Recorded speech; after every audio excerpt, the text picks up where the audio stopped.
ಮಂಡ್ಯದ ವಿಸಿ ನಾಲೆ ಒಂದು ರೀತಿಯಲ್ಲಿ ಮೃತ್ಯು ಕೂಪವಾಗ್ತಾ ಇದೆ. ಯಾಕಂದ್ರೆ ಪದೇ ಪದೇ ಈ ಒಂದು ನಾಲೆಗೆ ವಾಹನಗಳು ಬಿದ್ದು ಸಾವು ನೋವು ಸಂಭವಿಸ್ತಾ ಇರುವಂಥದ್ದು. ಈಗ ನಾನು ದೃಶ್ಯದಲ್ಲಿ ತೋರಿಸ್ತೇನೆ. ಇದು ಮೊನ್ನೆ ಕೂಡ ಈ ಒಂದು ಸ್ಥಳದಲ್ಲಿ ಒಂದು ಅಪಘಾತ ಆಗಿತ್ತು, ಕಾರ್ ಬಿದ್ದಿತ್ತು. ಆದರೆ ಅದೃಷ್ಟವಶಾತ್ ಕಾರಿನ ಚಾಲಕ ಮೇಲೆ ಎದ್ದು ಬಂದು ಜೀವವನ್ನು ಉಳಿಸ್ಕೊಂಡಿದ್ರು. ಆದರೂ ಕೂಡ ಜಿಲ್ಲಾಡಳಿತ ಒಂದು ರೀತಿಯಲ್ಲಿ ನಿರ್ಲಕ್ಷ್ಯವನ್ನ ತೋರಿಸ್ತಾ ಇರುವಂಥದ್ದು. ಕಳೆದ 7-8 ವರ್ಷದಿಂದ ಸಾಕಷ್ಟು ಅಪಘಾತಗಳಾಗಿದೆ.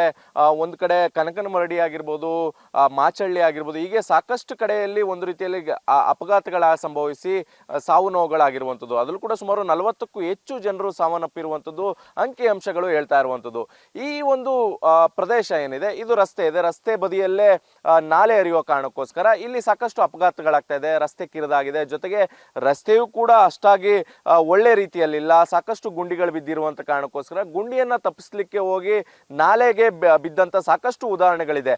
ಅದೇ ರೀತಿಯಂತ ಪ್ರಕರಣಗಳು ಪದೇ ಪದೇ ಮರುಕಳಿಸ್ತಿದ್ರು ಕೂಡ ಜಿಲ್ಲಾಡಳಿತ ಒಂದು ರೀತಿಯಲ್ಲಿ ನಿರ್ಲಕ್ಷ್ಯವನ್ನ ತೋರಿಸ್ತಾ ಇರುವಂಥದ್ದು. ಯಾಕಂತಂದ್ರೆ ಜಿಲ್ಲಾಡಳಿತ ಅಪಘಾತ ನಡೆದಂತ ಸಂದರ್ಭದಲ್ಲಿ ಒಂದು ರೀತಿಯಲ್ಲಿ ಹೇಳ್ತಾರೆ, ಭರವಸೆಯನ್ನ ಕೊಡ್ತಾರೆ, ನಾವು ತಡೆಗೋಡೆಯನ್ನ ನಿರ್ಮಾಣ ಮಾಡ್ತೇವೆ ಅಂತ.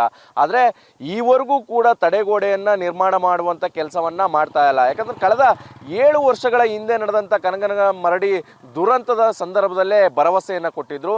ನಾವು ಮಂಡ್ಯದಲ್ಲಿ ಹರಿಯುವಂತ ವಿಸಿ ನಾಲೆ ಏನಿದೆ, ವಿಸಿ ನಾಲೆ ಸಂಪೂರ್ಣವಾಗಿ ಹರಿಯುವಂತ ಸ್ಥಳದಲ್ಲಿ ತಡೆಗೋಡೆಗಳನ್ನ ನಿರ್ಮಾಣ ಮಾಡ್ತೇವೆ, ಅಪಘಾತಗಳನ್ನ ತಪ್ಪಿಸುವಂತ ಕೆಲಸ ಮಾಡ್ತೇವೆ ಅನ್ನುವಂತ ಹೇಳಿದ್ರು. ಅದಾದ ಮೇಲೂ ಕೂಡ ಸಾಕಷ್ಟು ಪ್ರಕರಣಗಳು ನಡೆದಿದೆ.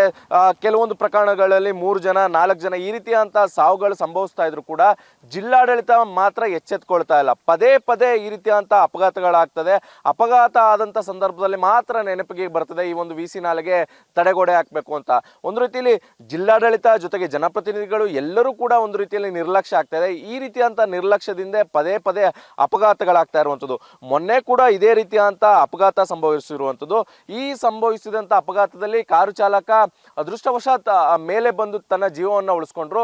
ಒಂದು ವೇಳೆ ಏನಾದರೂ ಇದೇ ಒಂದು ಇದರಲ್ಲಿ ಮುಳುಗಿದ್ರೆ ಅಥವಾ ಜಾಸ್ತಿ ಜನ ಏನಾದರೂ ಇದ್ರೆ ಅಂತ ಸಂದರ್ಭದಲ್ಲಿ ಮತ್ತೊಂದು ಅಪಘಾತ ಆಗ್ತಾ ಇತ್ತು, ದೊಡ್ಡ ಅವಘಡ ಸಂಭವಿಸ್ತಾ ಇತ್ತು. ಆದ್ರೆ ಮತ್ತಷ್ಟು ಅವಘಡ ಸಂಭವಿಸುವ ಮುಂಚೆ ಜಿಲ್ಲಾಡಳಿತ ಒಂದು ರೀತಿಯಲ್ಲಿ ಎಚ್ಚೆತ್ತುಕೊಳ್ಬೇಕು, ತಡೆಗೋಡೆಯನ್ನ ನಿರ್ಮಾಣ ಮಾಡುವಂತ ಕೆಲಸವನ್ನ ಮಾಡಬೇಕಾಗಿರುವಂಥದ್ದು.